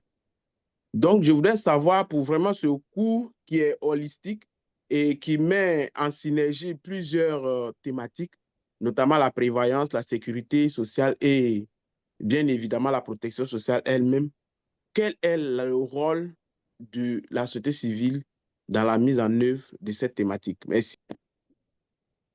Merci, M. Ibrahima. Madame Ndour Fatou est disponible maintenant? OK. Femi Perez Odidi. Bonjour, merci beaucoup pour la parole. Vous m'entendez? Allez-y. D'accord, merci. Donc, moi, je suis oncologue médical, je suis du Bénin. Et à vrai dire, en m'inscrivant pour ce cours, j'apercevais plus le côté médical. Donc, j'ai été agréablement surpris. Je remercie l'équipe de voir que c'est beaucoup plus étendu que cela. J'ai deux questions. La première question est un peu philosophique. C'est pour savoir, là, les arguments pour ou contre la protection sociale, où est-ce qu'on pourrait situer l'utilitarisme selon Jérémy Bentham? Parce qu'en même temps, il défend quand même, j'ai l'impression qu'il défend un peu l'individualisme, mais aussi le bonheur du groupe auquel on appartient. Et la deuxième question, c'est, voilà, dans les contextes des économies africaines, est-ce que actuellement, est-ce qu'on peut vraiment parler de protection sociale au sens, je vais dire, euh, ce qu'on observe peut-être dans les pays développés, vu que l'économie qu'on a actuellement n'est pas vraiment en mesure de soutenir les investissements qu'il faudrait pour pouvoir apporter enfin, de véritables solutions de protection sociale, tout particulièrement dans le domaine de la santé, où les coûts augmentent de façon exponentielle alors que les revenus des personnes stagnent. Merci. Merci, Monsieur Odidi. Oh, vous voulez répondre? Professeur Parfait? Oui, c'est comme vous voulez, si Latif, Non, Michel veut Latif, prendre. je ne vois pas Latif. Je OK. vois Michel est également là. Donc, allez-y. Michel, il y a un Donc, élément vous que avez tu la veux. question sur l'emploi qui a été posée. Il y a Oui, aussi la question. Allez-y. oui, je pourrais commencer peut-être par la question sur l'emploi, parce que quand on parle de la protection sociale, la question qui vient, c'est comment est-ce qu'on la finance? Et dans le cas de l'Afrique, on sait que la population est jeune et si on réussit à mettre cette population à l'emploi, alors à travers une taxation des revenus du travail, on pourrait avoir suffisamment de ressources pour pouvoir financer la protection sociale. La difficulté que l'on a dans le contexte africain, effectivement, c'est que l'emploi ou bien le sous-emploi est énorme. Donc, les gens ne travaillent pas suffisamment assez. Et cela soulève plusieurs challenges. Comment réussirons-nous à mettre en place une protection sociale pour tous qui est à la fois viable et qui est financée? Parce que pour que la protection sociale soit pérenne, elle doit être financée. Et le grand challenge, c'est celui-là.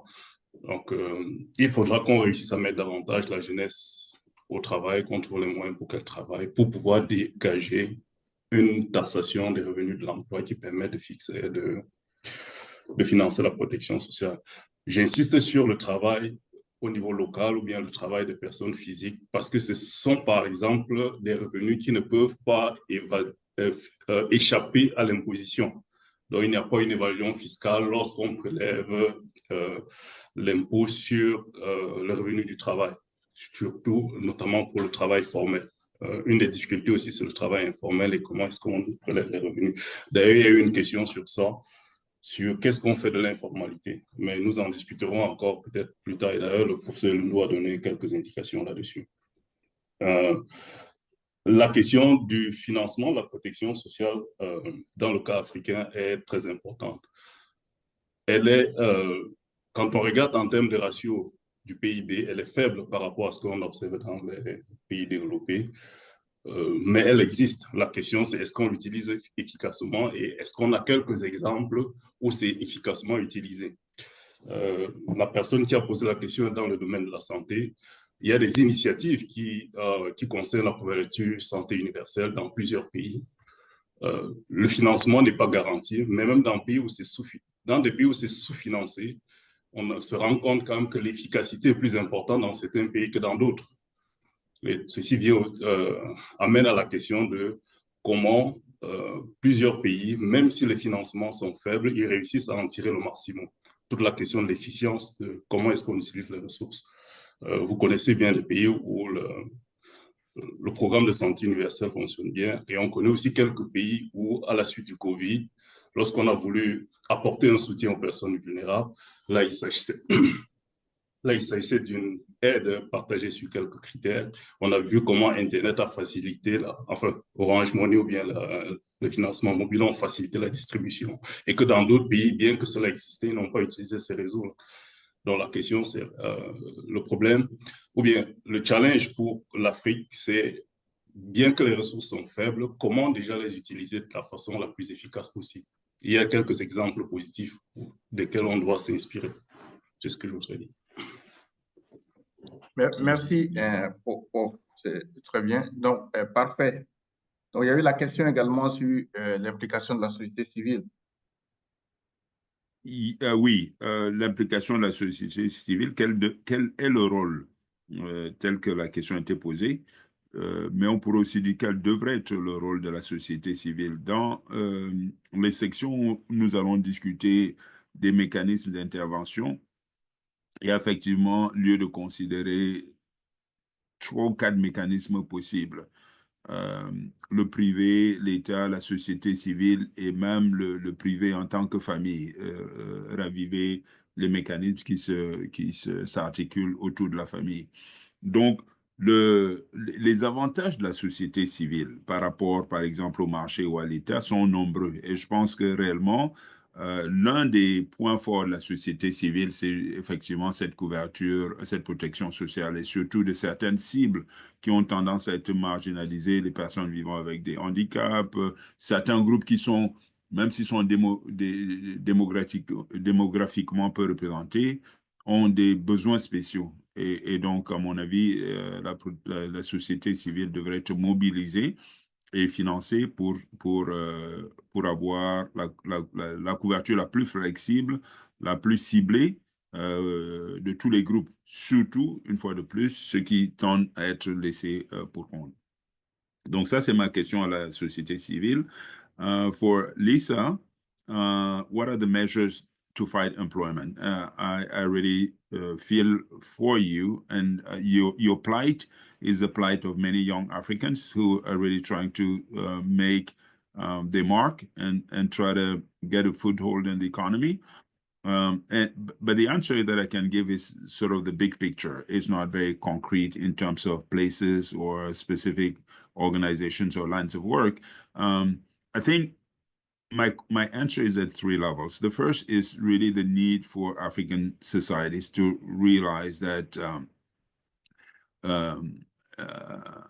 it is fundamentally important for Africa, especially this generation, to create employment.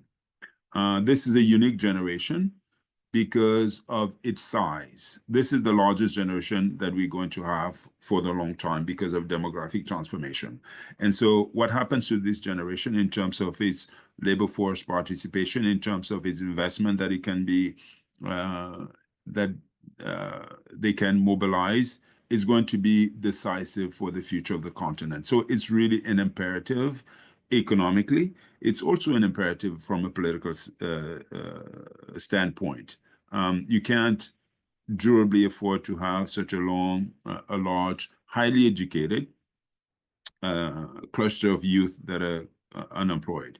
And so the first leg of my answer is that this is really a problem that states should take even more seriously. I'm not suggesting that they're not taking it seriously, but I think it's really a priority for the region.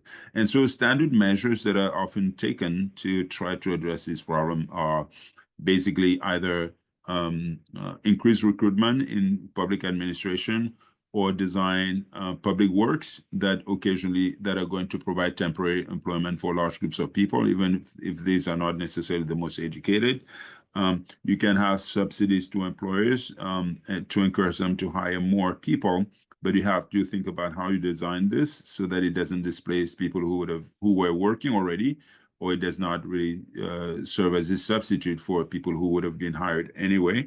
And then the final option that is often considers is just self-employment and building of entrepreneurship, a culture of entrepreneurship that's lacking in many countries. But just sort of talking entrepreneurship is not enough. You have to have funding, you have to have youth that are guided through the process, not just the funding, but also training in just creating and managing a small private business. You have to have systems, and the education system reorganized and rethought to permit that avenue to unfold. And so my pragmatic approach to this is, I think, what can be done, even if it's not possible to overnight turn a situation of high employment and high underemployment, as Dr. Michel was saying, we have to move gradually and do everything that is possible to reduce the time that youth are spending in that limbo state where they have left school, but they don't have a strong foothold in the economy. Because the longer they stay, the worse the outcome, the despair, the loss of skills, et cetera, et cetera. So this is just sort of the big picture, not very specific and useful answer that I can give here. Pour Monsieur Perez, vous posez également une question extrêmement importante sur le plan de la culture générale, l'utilitarisme dans cette logique. Et c'est effectivement une philosophie difficile à cerner parce que, en fait, la base est sur la moralité. Mais la moralité, si vous voulez, au service du bonheur, ça peut être le bonheur individuel, ça peut être le bonheur du groupe. Si c'est le bonheur du groupe ou le mieux-être du groupe, ça commence à aller dans les arguments extrinsèques dans la courbe que j'ai tracée. Mais également, lorsque je discutais, et ça c'est un peu mieux décrit dans les diapos et peut-être dans le narratif, lorsqu'on parle du côté humanitaire, ce que nous évoquions dessus, c'est que en réalité, l'assistance humanitaire n'est pas une transition asymétrique. Celui qui donne quelque chose de matériel reçoit en échange quelque chose qui n'est peut-être pas matériel, mais qui est symboliquement, émotionnellement et psychologiquement utile et important. Lorsque vous assistez une personne et que vous avez le sentiment que cette personne est reconnaissante, lorsqu'elle vous dit merci, lorsqu'elle vous bénit, etc., c'est une gratification qui a un prix et qui est importante pour celui qui donne. Et donc, la négociation de cette transaction symbolique, cette transaction qui est peut-être pas économique au sens classique du terme, fait que, en réalité, ça concourt. C'est pas simplement une question de moralité personnelle de la part de celui qui donne, mais il y a en fait un retour qui contribue au bonheur de celui qui donne. Donc, je dirais l'utilitarisme peut rentrer presque, est beaucoup plus difficile à classer, quoi, selon que on considère un utilitarisme purement économique, matériel, un utilitarisme collectif, un utilitarisme psychologique ou personnel. Ça peut rentrer dans plusieurs cases. Alors, dans les économies africaines, la deuxième question, comment résoudre, peut-être que Dr. Tenikwe peut parler de ça, comment contenir les coûts qui sont, et là vous parlez surtout de la protection sociale par rapport à la santé, comment contenir les coûts ou comment étendre la protection sociale dans un contexte où les coûts le prix de la santé en augmentation exponentielle.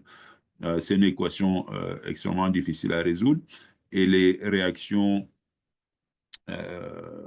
négatives que l'on observe, et là également on peut peut-être en discuter, c'est le recours à des soins alternatifs, à des médecines alternatives, qui ne sont pas nécessairement à négliger, mais qui sont beaucoup moins formalisés, ou alors tout simplement le non-recours aux soins médicaux. Et donc des décès tout simplement parce que les gens n'ont pas les ressources de s'entourer de la protection médicale qui est nécessaire. Je prends un exemple personnel et que je partagerai peut-être avec vous et je partagerai peut-être un dossier. Dans mon propre pays, nous avons un hôpital de référence, une maternité, où régulièrement, vous avez des jeunes mamans qui n'ont pas la possibilité de payer leurs soins d'accouchement. Et donc, on se retrouve avec des situations où vous pouvez avoir des enfants qui passent leurs premières années, leurs premières semaines de vie, essentiellement en prison, parce que si vous ne pouvez pas payer vos soins de santé, l'hôpital vous garde et on vous retient jusqu'à ce que quelqu'un vous libère. Et il y a des gens qui passent des semaines et des mois en captivité, tout simplement parce qu'ils ne peuvent pas s'acquitter de leurs soins de santé. Les hôpitaux sont placés dans cette situation difficile où il faut bien exiger le paiement des services. Les patients ne peuvent pas payer et donc on se retrouve dans cette situation difficile où il faut trouver une solution, mais on ne sait pas de quel côté la solution viendra. Merci, prof. Je vois que Michel veut intervenir. Oui, je voudrais revenir sur... Donc, on a 14 minutes pour finir. Oui, We have 14 minutes to finish. And then I give the floor to Michel. And then we must all, after that, take 1 or 2 questions and wrap up. Michel, over to you.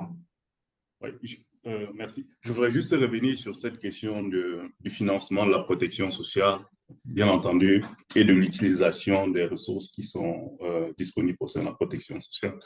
L'exemple que le professeur Lundu vient de prendre dans un pays, on sait aussi que sur le continent, il y a des pays où tout ce qui concerne la naissance de l'enfant, l'État prend en charge, financé par l'impôt des différentes personnes, et ça fait partie de la prise en charge de la sécurité sociale. Donc, le vrai défi, il y a le défi de l'utilisation, mais un des défis importants, c'est celui du financement. Comment est-ce qu'on réussit à consacrer davantage de ressources au financement de la protection sociale? Il y a le mécanisme de l'impôt que l'on a évoqué, il y a le système contributif où on instaure un mécanisme d'assurance, mais le vrai défi, c'est de trouver les leviers qui sont acceptés dans le pays pour financer la sécurité sociale. Et je voudrais embrayer ici pour ajouter une des missions supplémentaires par rapport au rôle de la société civile, qui est celui de dire que un des rôles possibles que je vois, c'est aussi de sensibiliser à tous les niveaux les populations à adhérer au financement de la sécurité sociale. Il faut que nous tous, on adhère au financement de la sécurité sociale, parce que dans tous les cas, il faudrait que quelqu'un paye ces dépenses. Donc, on doit sensibiliser tout le monde, la société civile, tous les acteurs. On doit tous se mobiliser pour financer la sécurité sociale dans nos différents pays. Au-delà de ce rôle de sensibilisation de la sécurité de la société civile, il y a aussi le rôle de contrôle. Le professeur Lundu a parlé les erreurs de ciblage que l'on peut avoir. On peut mal cibler les populations vulnérables, on peut designer la politique de sorte qu'elle ne finance pas les plus nécessiteux. C'est à ce moment aussi que la société civile doit se lever et porter la voix des sans-voix, comme on dit, pour dire la politique est mal conçue. Enfin, il y a ce rôle de contrôle aussi que la société civile devrait pouvoir se l'assigner. Je vais m'arrêter ici. Merci.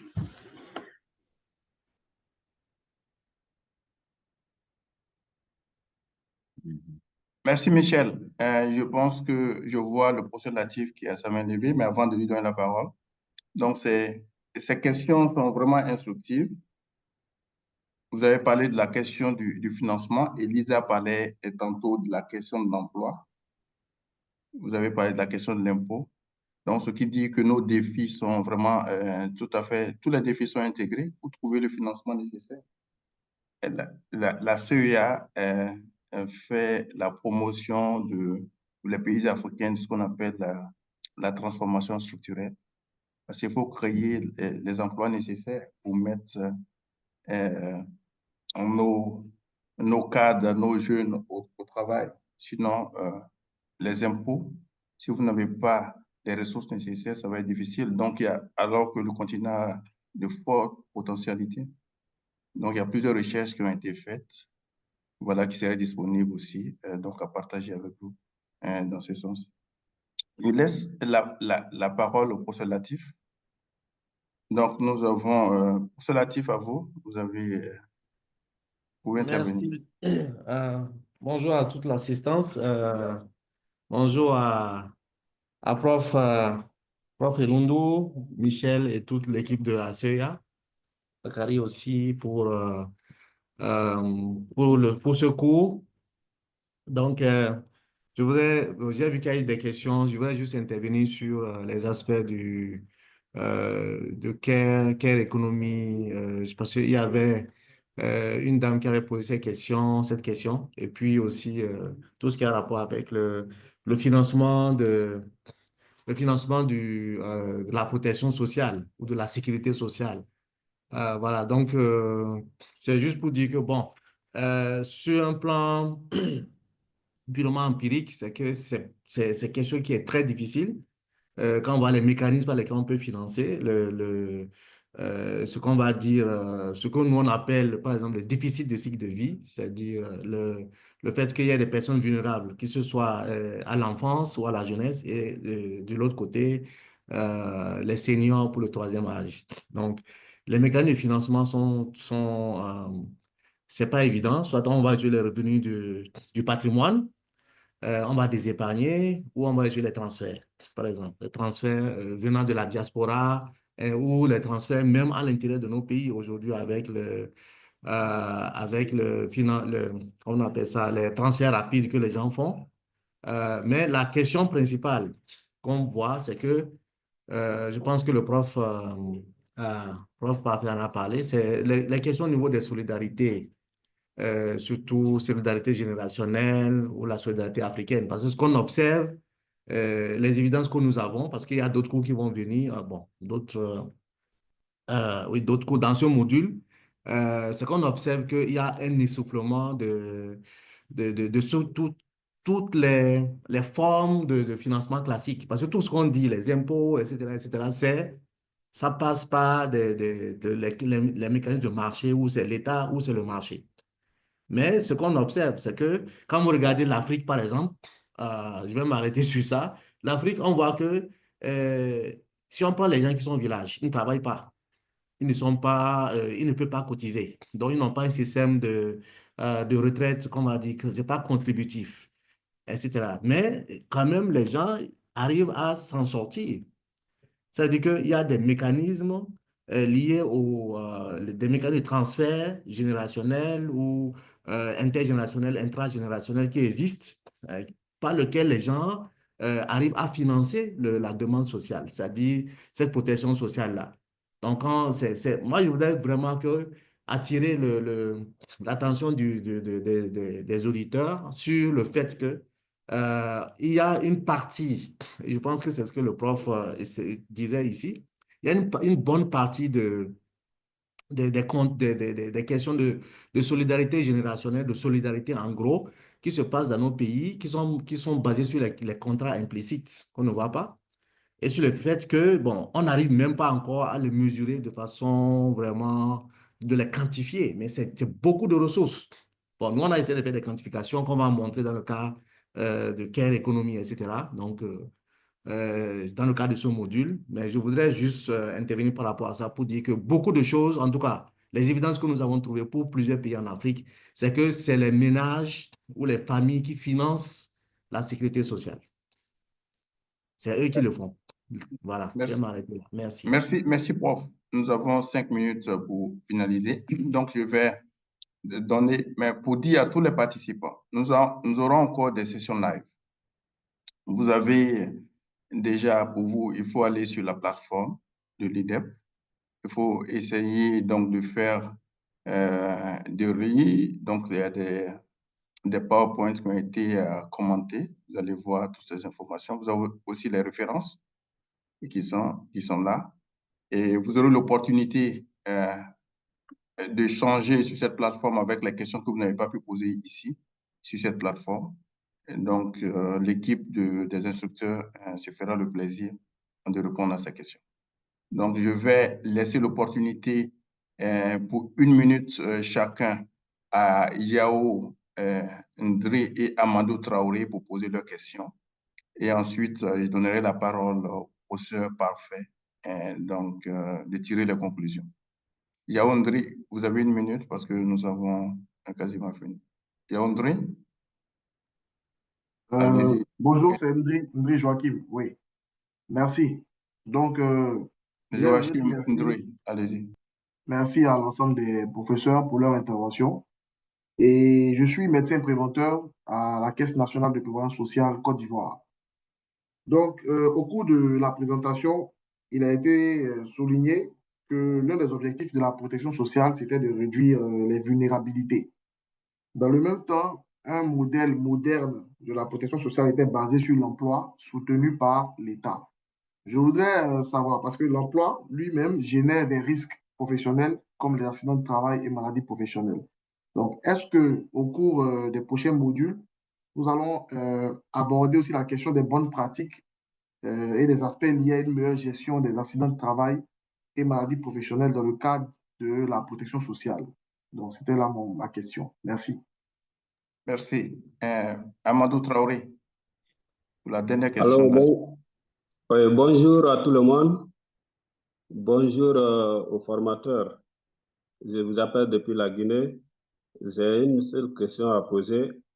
J'aimerais savoir, vu l'importance dont on parle tout au long de ce cours, de la protection sociale, est-ce qu'on peut dire que la protection sociale est ou peut être instituée par les droits de l'homme comme un droit social, un droit légal reconnu aux personnes vulnérables? C'est là ma question et je vous remercie et je souhaite... Merci beaucoup. Merci, M. Traoré. Ouais. Over to you, Prof. Can you respond and summarize on the course, of this session, please? Over to you. C'est parfait.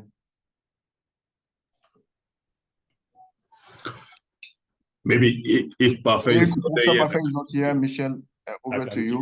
And provide some elements. Please go ahead. Yeah. So, la question sur la vulnérabilité, je vais être bref parce que je vois que le prof et Loulou est revenu. La question sur la vulnérabilité au travail, notamment les accidents d'invalidité et ainsi de suite, effectivement, ce sont des risques que l'on a. D'ailleurs, on a des grands risques ça fait partie des grands risques que l'on a dans sa vie professionnelle, pour autant qu'on soit en activité.